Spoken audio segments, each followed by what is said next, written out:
Bridget, and today I'm going to be doing my first ever question and answer video. These are like the thing to do on YouTube, and I just wanted to be like the cool kids and do a Q&A video. And you guys asked some really like intense and personal questions, so I'm kind of excited to answer them. And feel free to leave any other questions in the comments below. I will reply to all of them, and then maybe I'll do another Q&A video in the future if you guys enjoy this one. So here we go. So Molly, hey Molly, asked on Instagram, how did you know that your husband was the one? And any advice for living with your significant other? So first question, how did you know that your husband was the one? I always find this a really funny question because I think if you're called to be married, you're called to a specific person. So you are called to marry the one. But I think marriage, in my case, is an active choice. And I think that's better than being like, there's just this one person out there for you. It's like, no, I choose you. I choose to be married to you for the rest of my life. And I find that way more romantic than just like, we're just the universe like said we're supposed to be together. Like, that's lame. No, I choose you actively every day. This is not answering the question, but that's just how I feel about marriage in general. So I don't think there was a specific moment where I was like, oh, he's the one. Except maybe when we visited his family and I saw how he treated his mom and his sisters. And that had a really big impact on me, just seeing how he treated the other women in his life with respect and love. I just knew that he would do the same for me for the rest of our lives. So yeah, I hope that answers your question in like 7 different ways. Molly's second question is, any advice for living with your significant other? So I'll just say my situation and then maybe share a more like specific advice. But for me, Matt and I did not live together before we got married, and that was really important to us and really set the groundwork for our relationship. So we dated for about a year, we were engaged for a year, and then we got married, and then we lived together, which I think was really key because we were creating a home as a married couple, which for us was everything. It really just like set the foundation for our marriage, and we've been married for almost 4 years now, so that's cool. And then advice for living together, I would just say have patience with your spouse, and don't let little things annoy you, because like there's no point in wasting time about being frustrated that like the toilet seats up or like they squeeze the toothpaste tube, whatever. Like those are stupid little things, like let the toilet seat down, move on with your day. Like there's no point in getting upset about like little stupid things. And then I guess the other thing I would say is that it's good to have time alone, like to not be with that person. I really do think it's true that distance makes the heart grow fonder, and like to have your own lives apart from being together is really important, because I also think like if you're together all the time, you don't really have anything to talk about. Like if you go off and like you spend time with your girlfriends and he goes and like does stuff with his guy friends, like when you come back together, there's stuff to talk about and you learn new things about each other, and I don't know. So I think it's have patience and spend time apart as well as together. I hope that's helpful. I don't know how to say your username, but I'll leave it here. So this person asked me, do you have any tattoos and where did you go on your honeymoon? So no, I don't have any tattoos and I don't really have any plans to get any in the future. Where did you go on your honeymoon? So when we were engaged, we actually went with my university to Europe. We went to Ireland, we went to Paris, and we went to Rome. So we did that while we were engaged. Obviously we weren't married and it was part of a school trip, but we got to do that and we spent a lot of money doing that. So when it came time to get married in our honeymoon, we actually weren't planning to do a honeymoon at all. And then sort of last minute, we decided to go to Palm Springs for a few days and we stayed at a resort there. So it was kind of last minute, but we stayed at the Rancho Las Palmas in Palm Springs and we had a great time. We just hung out, ate good food, and we're married there for a little bit, so yeah. Abigail asked, will you do more singing videos? And do you see yourself having kids in the near future? To the first question, I would love to do more singing videos.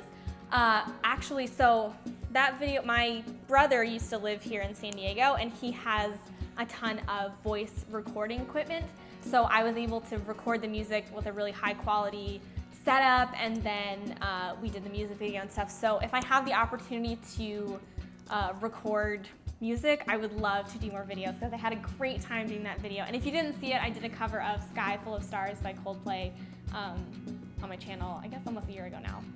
And there's a large jet going by right now. But anyways, I would love to do more singing videos, and hopefully I'll have the opportunity to do that in the future. Jen asked, will you be having kids anytime soon? Hope so. We'll see what happens. Hannah Butler asked, opinions on tattoos on other people, and would you say you're an open-minded person? I like to think I'm an open-minded person. That's not to say that I don't voice my opinions and how I feel if I feel strongly about something, but I like to think I'm an open-minded person. Opinions on tattoos. Again, I don't have any tattoos. My brother Joe is covered in them, and I love him all the same, so I don't really have a problem with people with tattoos. I personally don't think I'm gonna get them, but like I said, my brother is literally covered in tattoos and love him so much. What is one of your craziest traveling experiences? That's a really good question. So that was from Erin. So I think it's almost 2 summers ago now, we went to northern Italy to visit my sister. And on the way back, we had to go through Turin, the Turin airport. But we took a bus from like this rural town in northern Italy that we were seeing my sister in. And we took the bus to Turin. And then the plan was to get a taxi to the airport. Well, we don't know Turin at all. And we get off the bus and we're like walking and trying to get a cab, and they're either like taken, or we would walk for like blocks and there were no cabs, and we literally walked around the city of Turin for close to an hour, and it was like really hot, and we just like couldn't get a taxi, and we literally were like, we're gonna miss our flight. We are in Turin, Italy. Like it's funny now, but that's where that patience in marriage comes in. But we made it, but it was pretty crazy. I don't know, I've had some other crazy travel experiences, but that one sticks out because it was just like also Turin, it was like the middle of summer, and it was like, if you live in Turin, I don't want to bash your city, but it was like, it felt like the 9th circle of hell. I just wanted to get out of there so badly. Anyways, what does your YouTube name mean? Great question. So basically, Broke But Bougie is the name of the channel, and the idea is that just because you're broke or just because you don't have a lot of money doesn't mean you can't live a bougie life, a great life. So it's just living an amazing life on a limited budget. So I hope that answers your question. Melissa asked, what were you like in high school? You'd probably have to ask my high school friends about that, but I was a theater kid. I was a theater rat. I lived in the theater. I was always doing a show, and it was just everything. I was a theater kid. So that's probably enough of an answer for you. What kinds of hobbies did you have? Theater. That was it. And what dreams did you have as a kid that you're living out now? I don't know if it's as much of like a dream, but I definitely always saw myself getting married. I didn't think I'd get married till I was 30, so living that out sooner than anticipated. Yeah, I don't know. When I was younger, I wanted to be a dolphin trainer, so I'm not really living that out, but I don't know. Are you a coffee or a tea person? And these were all asked by the same person. Are you a coffee or a tea person? Both. I can't live without coffee in the morning, but I love a good cup of tea in the afternoon. Love your hair, by the way. And it's got this emoji. Thanks, girl. Who inspires you in everyday life? My husband. He's very inspiring. Also, my parents. Yeah. That's the answer. Who are your fashion and home style influences? This is a tough question. I'm always like looking at different people, like different bloggers and things. I really like Emily from Cupcakes and Cashmere. I really like her home style and her sense of style in general. I really like her. Kendi Every Day, I like her too. Yeah, I'll leave a list because off the top of my head I'm having trouble thinking, but I'll leave a list of some of my like style influences and things down below. And then Brooke asked, how did you start on YouTube and how do you deal with the hate on the internet? So answer to the first question, I actually started brokebutbougie.com first, and then just like getting into the whole like fashion and lifestyle blogging thing, I discovered some YouTubers who were doing it, and I was like, I went to film school, like why aren't we making videos? Let's make videos. So then started the channel, and yeah, that's how it started.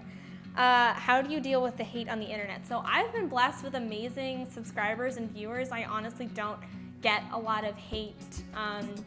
If anything, it's like one-off things like this video is boring, or like that's not true about tea tree oil, or like whatever. But it's I rarely get like malicious or mean comments, so I'm really grateful to you guys for being so kind. And yeah, but I guess like when I do get those comments, I try not to take it to heart. But the tough thing is if I take the nice ones to heart, it's easy to take the negative ones to heart. So I guess just keeping in mind that, you know, there's people on the other side of that, and if they're saying something mean or hateful, there's probably something going on in their lives that they're just sort of lashing out about, and not to take it too personally. Let's see, I think there were a couple Twitter questions. Let's see if I can answer those really quick. Come on, Twitter app. Okay. What is the most embarrassing thing that's ever happened to you? Sophia asks. I don't know. I don't really have a ton of embarrassing stories. One, I guess, was after church one night, we went to Fuddruckers, if you've ever eaten at Fuddruckers. And I think we were there with some other people, and we got like milkshakes. And you know those big like silver like bucket glasses that milkshakes come in? Well, I saw my older brother, like, and he drank the milkshake like that. And like, you should drink a milkshake through a straw, like you shouldn't do this. But I saw him do that, and I was like 8 or 9 at the time, and I was like, oh, I'm just gonna drink my milkshake like that. And I lifted up, and the whole milkshake like dumped on my face and like ran down my shirt, and I was like really embarrassed. I don't know if that's like the most embarrassing thing that's ever happened to me, but that came to mind. And like my whole family was laughing at me, and I was covered in chocolate milkshake, and it was cold and gross. Anyways, so don't dump milkshakes on your face. Get a straw. Do that. Let's see, there was one other question. No, wait, I think that's it. Or no, what is your favorite store to buy clothes at? Last question from Sophia. Recently, probably American Eagle, and then also Madewell. I love Madewell. I would literally wear anything from that store. I love it. Their stuff is definitely more on the like investment, expensive kind of side, but I'm slowly starting to like acquire those more like sturdy pieces that are gonna last me a long time. And I love Madewell. Again, I would wear anything from that store. So that is it, guys. That was my first Q&A video. I hope I did okay. I'm seriously sweating. Like, ooh, sweating. That was really nerve-wracking. So I hope you enjoyed it. I'm a sweaty mess now. Let me know if I should do another Q&A video in the future. Leave any questions down below, and feel free to follow me on Twitter and Instagram. I think that's it. Give this video a thumbs up if you enjoyed it. Hit that subscribe button. I put out new videos every Wednesday and Friday, and would love for you to be a part of the Bougie family. Thank you for watching. Stay bougie, and I'll see you guys in the next video. Bye, guys.